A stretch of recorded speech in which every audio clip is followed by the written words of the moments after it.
Patay ang isang babae matapos siyang pagbabarilin sa barangay NBBN sa Navotas. May panawagan naman ang ama ng biktima kay incoming President Rodrigo Duterte. Darito ang report ni Atina Imperial.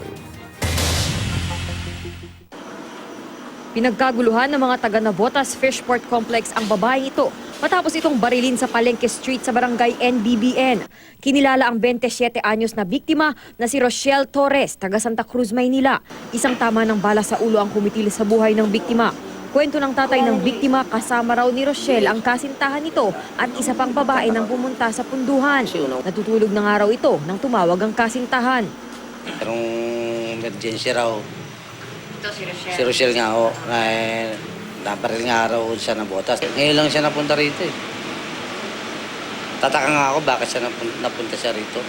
Tikom naman ang bibig ng mga nasa crime scene nang mangyayari ang insidente. Nanawagan si Mang Romeo sa incoming president na si Mayor Rodrigo Duterte. Sa susunod na presidente, sana yung mga ganitong klaseng krimen matigil na. Naging biktima na nga yung anak ko. Patuloy ang investigasyon ng pulisya sa pamamaril. Ito ang unang balita sa Navotas, Atina Imperial, reporting.